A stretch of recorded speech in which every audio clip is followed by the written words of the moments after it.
Hello friends and welcome back to Easy Way to Study. In this video I have guys two words. These are anxious and anxiety.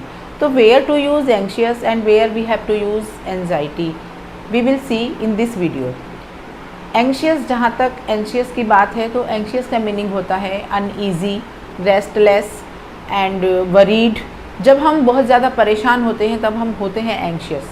I am anxious about this matter. किसी के भी बारे में अगर हमें कोई बहुत ज़्यादा वरीज़ होती हैं, चिंताएं होती हैं, दुख होते हैं तो हम एंक्शियस कह सकते हैं अपने आप को. तो it works in a sentence as an adjective describing words, जो कि हमारा अपीयरेंस और हमारे नेचर के बारे में कोई भी एक वर्ड हमें डिस्क्राइब करता है तो that word is adjective there.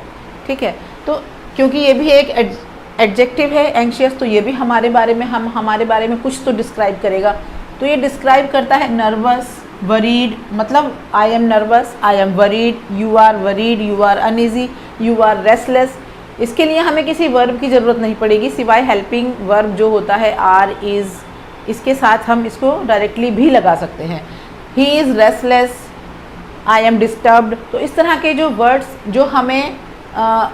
जो हमें परेशान दिखाने के लिए यूज़ हम करते हैं वो सब एंक्शियस के सिनोनिम्स होते हैं. इफ़ आई एम रेस्टलेस तो I am anxious. If I am disturbed then that time I am anxious. तो एंक्शियस क्या बताता है हमें कि हम बहुत ज़्यादा परेशान हैं. Having a feeling of anxiety और एक्सट्रीमली कंसर्न, या किसी चीज़ के बारे में हम बहुत ज़्यादा कंसर्न हैं उस बात को लेकर, then we are anxious. Sentence में देख लेते हैं. He was anxious to hear how his exams results were. उसके रिज़ल्ट एग्ज़ाम के कैसे थे वो सुनने के लिए बहुत ज़्यादा एंक्शियस था, बहुत ज़्यादा डिस्टर्ब्ड था. Next example is she was so anxious as she was biting her nails. वो इतनी नर्वस थी, इतनी ज़्यादा एंक्शियस थी कि वो अपने नाखून काट रही थी. नाखून काटना मतलब दांतों से चबाना, यहाँ पर उसका सेंस है. She was so anxious that she was biting her nails.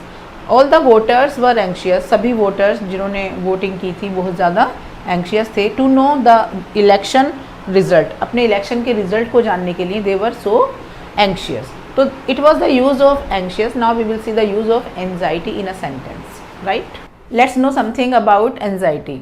Anxiety works in a sentence like a noun. क्योंकि एंजाइटी एक फीलिंग होती है और हम अगर किसी अपनी फीलिंग को कोई नाम दे देते हैं तो कोई भी नाम एक नाउन बन जाता है. एक नाउन का वर्क करता है एक सेंटेंस में.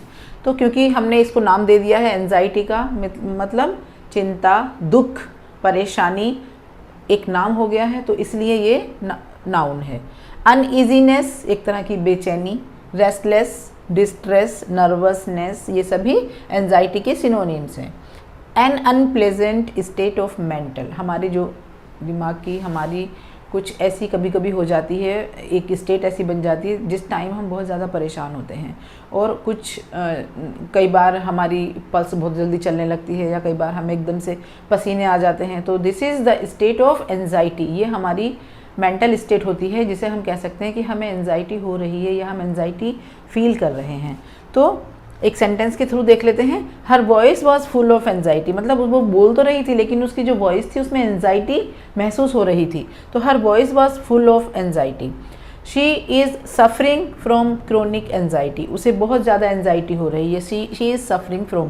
क्रोनिक का मतलब होता है लॉन्ग लास्टिक डिजीज़, मतलब बहुत दिनों से उसकी चल रही है. ओल्ड डिजीज़ कह सकते हैं, काफ़ी पुरानी हो चुकी है anxiety. Rajan has been feeling a lot of anxiety about his new job. जब से राजन को कोई न्यू जॉब मिली है, वैसे भी वो तो परेशान ही रहता है, तो वो अपनी इस न्यू जॉब को लेकर भी काफ़ी एंजाइटी फील कर रहा है. हैज़ बीन का मतलब है कि काफ़ी दिनों से. हैज़ बीन कहाँ लगाते हैं? परफेक्ट टेंस में, परफेक्ट कंटिन्यूस. तो परफेक्ट कंटिन्यूस हैज़ बीन और फीलिंग ING भी लगा है, तो the tense is present perfect continuous. Rajan has been feeling a lot of anxiety about his new job. Okay guys, that's all in this video.